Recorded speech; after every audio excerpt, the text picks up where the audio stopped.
amigos, meus irmãos, sejam todos bem-vindos ao Evangelho no Lar, promovido pelo Grupo Espírita Garimpeiros da Luz, aqui em Natal, Rio Grande do Norte. É sempre uma alegria renovada comparecermos a esse momento reservado às famílias, reservado ao encontro com Jesus. O Evangelho no Lar é luz que nós levamos aos nossos corações, aos nossos lares, permitindo que o Cristo Jesus venha até nós e fique conosco, nos amparando, nos protegendo a cada dia da nossa existência. Não esqueçamos o recipiente com a água a ser fluidificada durante o nosso estudo pelos guias espirituais. Vamos fazer a nossa leitura preparatória, livro Pão Nosso, psicografia de Chico Xavier pelo Espírito Emmanuel. A mensagem é a 65. Tenhamos paz. Tende paz entre vós. Paulo, em sua primeira carta aos Tessalonicenses, capítulo 5, versículo 13.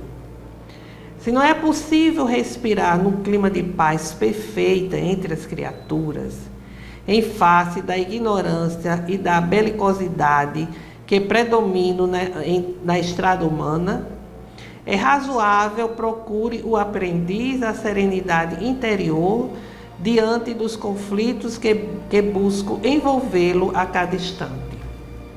Cada mente encarnada constitui extenso núcleo de governo espiritual, subordinado agora a justas limitações, servido por várias potências traduzidas nos sentidos e percepções. Quando todos os centros individuais de poder estiverem dominados em si mesmos, com ampla movimentação no rumo do legítimo bem, então a guerra será banida do planeta. Por isso, porém, é necessário que os irmãos em humanidade, mais velhos na experiência e no conhecimento, aprendam a ter paz consigo. Educar a visão, a audição, o gosto e os ímpetos representa base primordial do pacifismo edificante. Geralmente ouvimos, vemos e sentimos conforme nossas inclinações e não segundo a realidade essencial. Registramos certas informações longe da boa intenção em que foram inicialmente vazadas e sim de acordo com as nossas perturbações internas. Anotamos situações e paisagens com a luz ou com a treva que nos absorve a inteligência. Sentimos com a reflexão ou com o caos que instalamos no próprio entendimento. Eis porque, quanto nos seja possível, façamos serenidade em torno de nossos passos ante os conflitos da esfera em que nos achamos. Sem calma, é impossível observar e trabalhar para o bem. Sem paz dentro de nós, jamais alcançaremos os ciclos da paz verdadeira. Ou seja, é como Nando Cordel diz na música: a paz do mundo começa em mim. A construção da paz que tanto nós almejamos, tanto nós desejamos, começa dentro de cada um à medida em que nós vamos vencendo os nossos conflitos e à medida em que formos educando os nossos sentimentos, as nossas vibrações. Vamos fazer, meus irmãos, a nossa prece inicial, elevar nossos corações, nosso pensamento ao Altíssimo. Senhor Jesus, aqui estamos mais uma vez reunidos para as reflexões em torno dos vossos ensinamentos, pedindo assim a ajuda dos guias espirituais para que possamos melhor compreender, conduzir, entender o vosso Evangelho. Fica conosco, Jesus, agora e sempre. Que assim seja. Bem, meus amigos, prosseguindo no nosso estudo do Evangelho a partir das parábolas, hoje nós estamos com uma parábola que não é muito conhecida, que é a parábola do juiz iníquo. Nomezinho complicado, né? Iníquo. Esse nome quer dizer injusto, malévolo, aquele que não respeita a ética nem a moral. E ela nos diz o seguinte: querendo Jesus ensinar seus discípulos que deviam orar sempre e nunca desanimar, propôs-lhes a seguinte parábola. Havia em certa cidade um juiz que não temia a Deus nem respeitava os homens. Havia também naquela mesma cidade uma viúva que vinha constantemente ter com ele, dizendo: faze-me justiça contra o meu adversário. Ele por algum tempo não a queria atender, mas depois disse consigo: se bem que eu não temo a Deus, nem respeito os homens, mas como esta viúva me incomoda, julgarei a sua causa, para que ela não continue a molestar-me com suas visitas. Ouvi, acrescentou o mestre, o que disse esse juiz injusto. E não fará Deus justiça aos seus escolhidos, que a eles chamam dia e noite, embora seja demorado a atendê-los? Digo-vos que bem depressa lhe fará justiça. O registro é de Lucas, capítulo 18, versículo 1 a 8.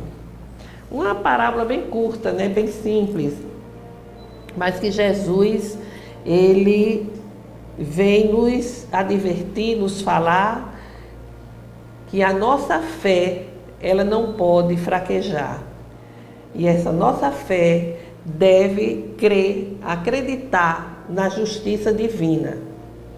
A persistência na oração é de fundamental importância nessa ligação com Deus, com as esferas superiores da espiritualidade. Não esqueçamos, porém, a passagem evangélica que nos diz: pedi e obtereis. Isso significa que tudo que pedirmos, nós iremos conseguir, nós iremos obter. É necessário, inclusive, saber o que pedir, saber o que estamos a rogar, nossas rogativas a Deus. E Jesus, ele nos diz o seguinte, conforme o registro de Mateus, no capítulo 6, versículos 5 a 8. Jesus nos diz: quando orarmos, não devemos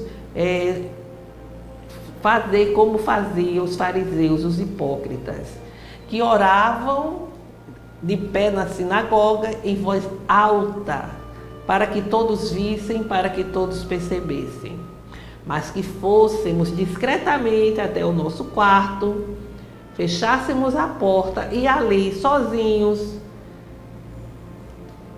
fazermos a nossa prece, orarmos a Deus, nosso Pai, que sabe das nossas necessidades, sabe dos nossos merecimentos, das nossas angústias, mas que certamente escuta as nossas petições, as nossas rogativas, ali naquele momento de encontro com Deus, sozinhos, elevando os nossos sentimentos, o nosso coração ao alto, para humildemente, num ato de humildade, conversarmos com Ele e falarmos das nossas necessidades, da nossa dor, do nosso sofrimento, o que desejamos alcançar, as bênçãos que queremos que sejam derramadas sobre nós.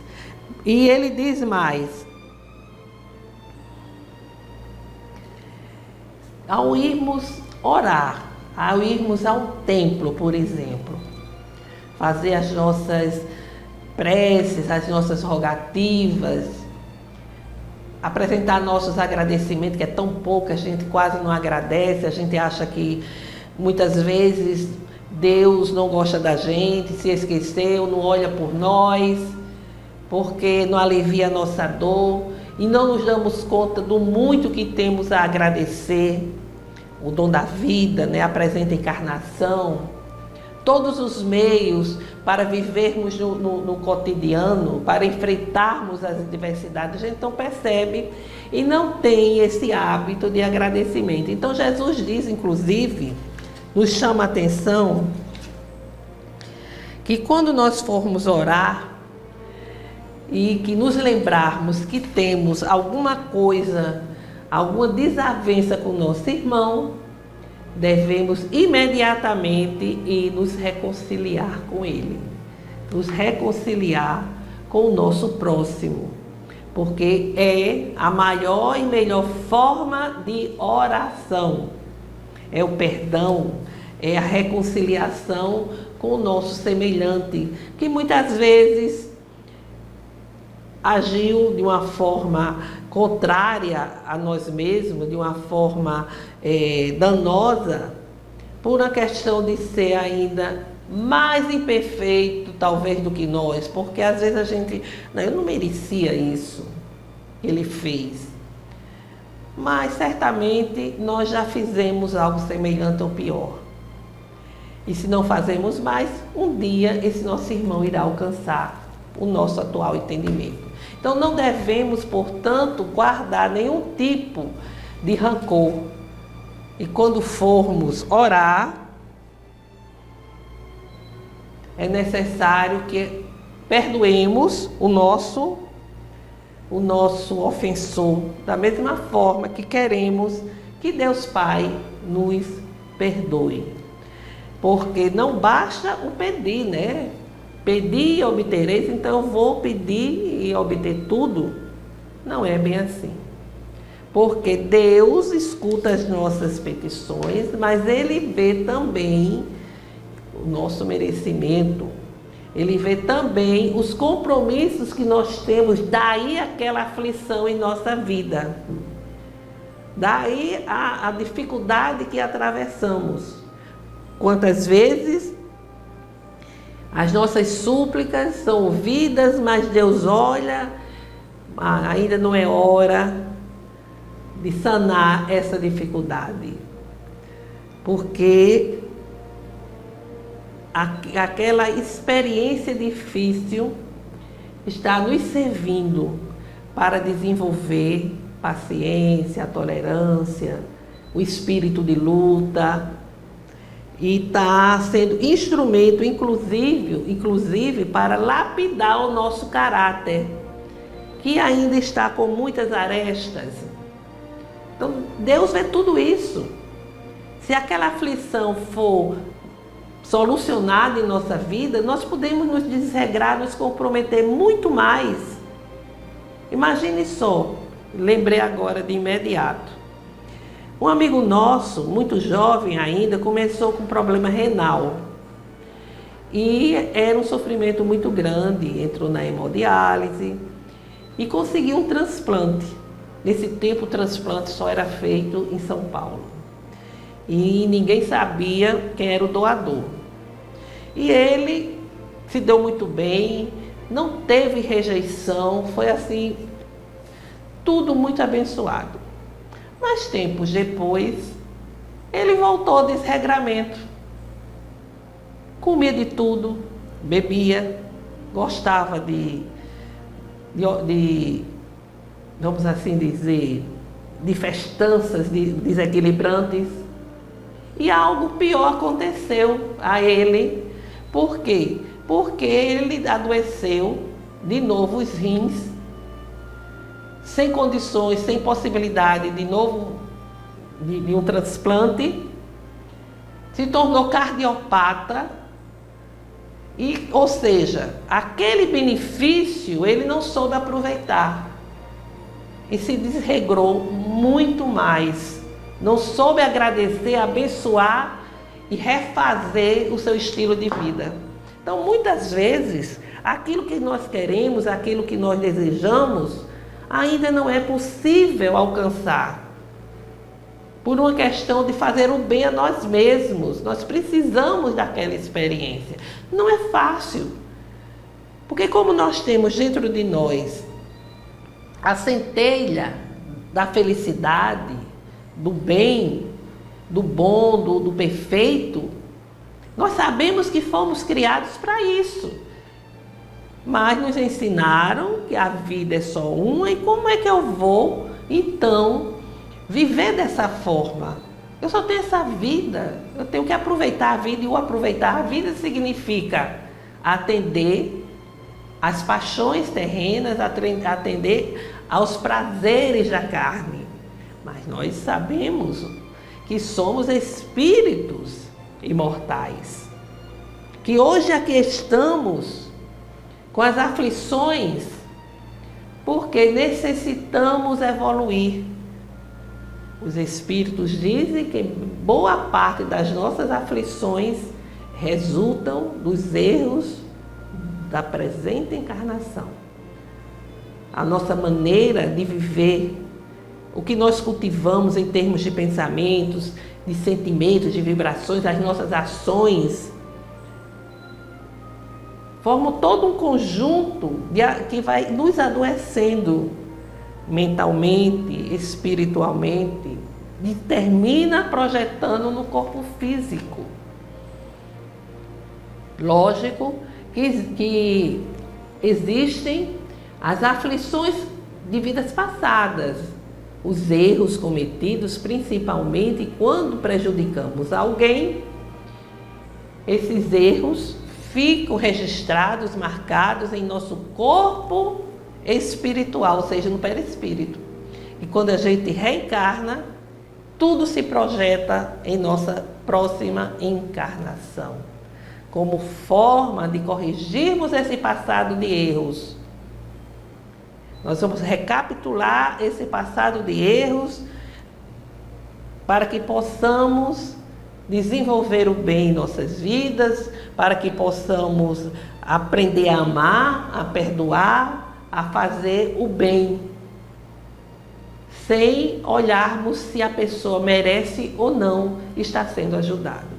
Então, nessa parábola, Jesus está nos advertindo para que a gente não desanime, para que a gente prossiga lutando, acreditando e orando, porque a oração é um mecanismo de fortalecimento. Mas essa oração, ela não precisa ser decorada, ela não precisa ser falada em voz alta, longa, com palavras sofisticadas, de maneira nenhuma. É uma conversa simples, mas verdadeira, de coração aberto, em que nos colocamos como filhos ingratos, muitas vezes, imperfeitos, que está necessitado da compreensão, do perdão do Pai, que está necessitado da orientação do Pai. Essa abertura para com Deus, porque Deus, Ele não está longe de nós. Ele está em tudo e em todos. E precisamos senti-lo para que Ele nos envolva, para que Ele penetre em nossa essência. Ele não castiga ninguém, porque castigar é uma atitude imperfeita do ser humano. Deus permite, o Pai permite que as coisas aconteçam conosco, porque na maioria das vezes decorrem da nossa invigilância, da nossa desobediência. Então, ele vai permitir que determinado fato ocorra porque foi resultado de um desregramento nosso, por exemplo, e nós precisamos aprender. Aquele pai terreno que, diante de uma atitude errada do filho, conversa com o filho, coloca ele com certas restrições para que ele possa repensar e não mais fazer aquele tipo de ação, de atitude. O pai terreno assim faz. E assim acontece com Deus. Nos concede o livre-arbítrio e quando nós não utilizamos corretamente esse livre-arbítrio, aí vamos ter que repensar as nossas ações e mudar o rumo do nosso caminho. Então, é o mesmo que acontece com a nossa relação com o nosso Pai maior, com o nosso Pai Criador. São reflexões bastante oportunas, porque dizem respeito à nossa vida, o nosso agir. Assim como todos os ensinamentos de Jesus nos trazem reflexões para o nosso cotidiano. Então, meus irmãos, deixamos assim a mensagem de hoje e vamos nos preparar para as nossas vibrações. Vamos pensar na paz, no amor, no perdão, na saúde, na esperança.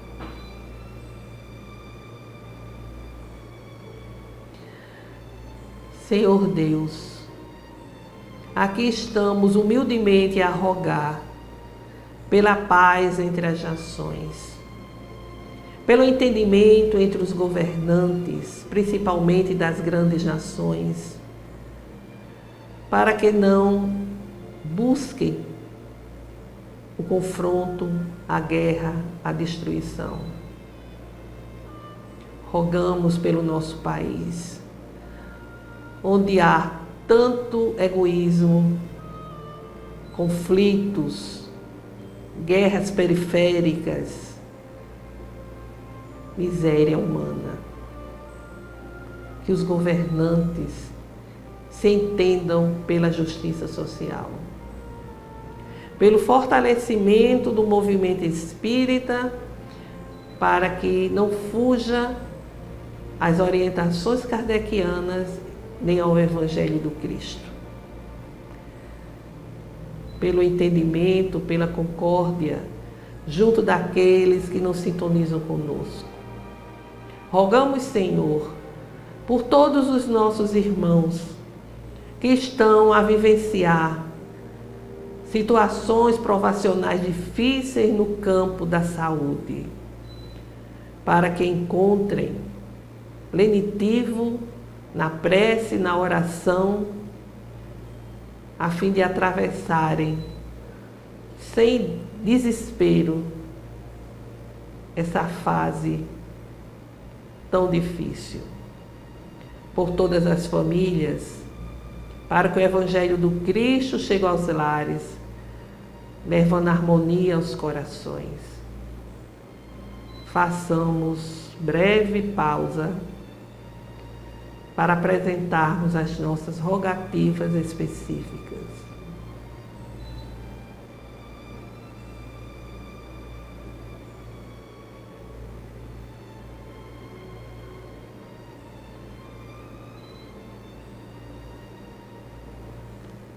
Nosso Pai que estás em toda parte, glorificado e santificado seja o vosso nome no louvor de todas as criaturas.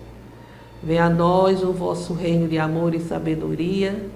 Seja feita a vossa vontade acima dos nossos desejos, aqui na terra e em todos os ciclos espirituais. O pão nosso do corpo e do Espírito dai-nos hoje. Perdoai as nossas dívidas, assim como nós devemos perdoar os nossos devedores, com esquecimento de todo mal, não permitindo que venhamos a cair nas tentações das nossas próprias inferioridades. Livra-nos, Senhor, de toda maldade, pois vosso é o reino, o poder e a glória para sempre. Que assim seja. Com esta prece, encerramos o Evangelho de hoje, desejando a todos uma semana de saúde, paz e harmonia. Muita paz.